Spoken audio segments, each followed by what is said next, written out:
Bloomberg Audio Studios. Podcasts, radio, news.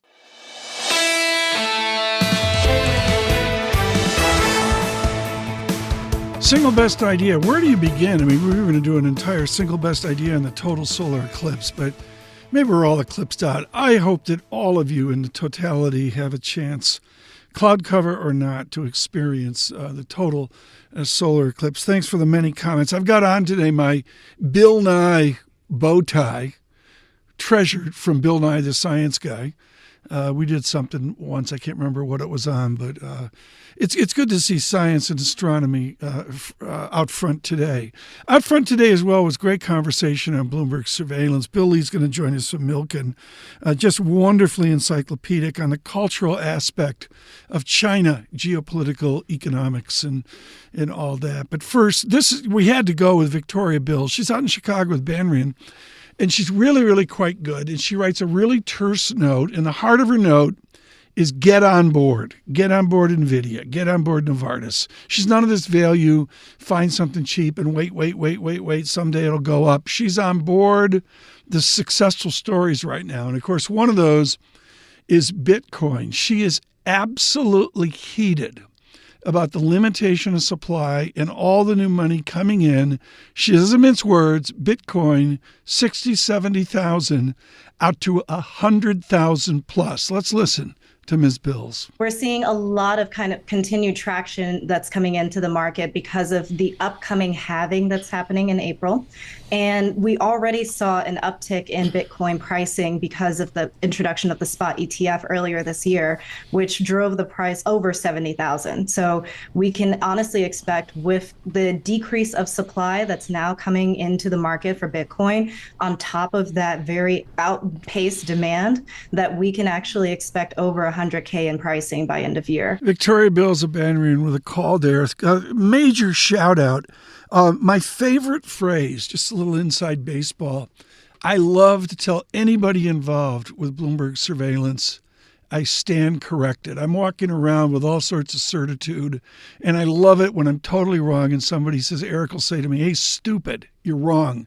And I will go, I stand corrected. Michael McGlone leads a lot of our commodity coverage, and he has been lights out on the recovery of Bitcoin. He's ensconced. Why aren't we ensconced, Eric, in Miami? I mean, what is McGlone doing that we're not doing?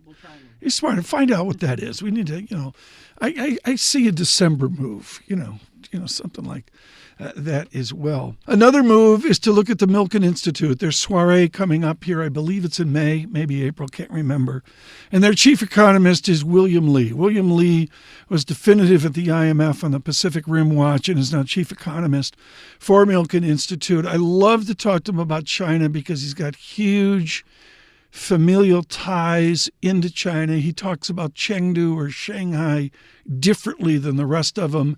Here is Bill Lee on the new China. I think that's a naive view. I've often heard that said.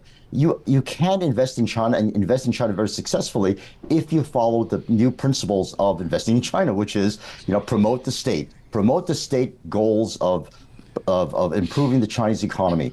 If you have that in mind and find projects like that, you're really in good shape. Now, one of the problems of actually implementing that in real life is due diligence. The Chinese have made it incredibly difficult for investors to find out what are the viable investment projects that they can invest in without being told to put money in particular places. And that's the tension, is the private investor just can't find their own means to verify things without relying on state information. Billy and the Milken Institute, a joy today to begin to get through James Dimon's annual letter from J.P. Morgan. Major shout out to Shonali Basak. I think she gets a preview. I mean, she's so tight with J.P. Morgan. She probably, got it yesterday or the day before. Anyways, Shonali went through it, and it was a real value add there on Mr. Dimon's comments on banking and new finance like Apple and what they're doing in quasi-banks, I guess I'll call it. I really can't say enough about this. If you're not part of Global Wall Street, it's worth going in and searching J.P. Morgan, Jamie Dimon, Annual Letter 2023. It's a letter for the 2023 annual report. and just go in and just try to find a couple paragraphs to see what he and his team are thinking about.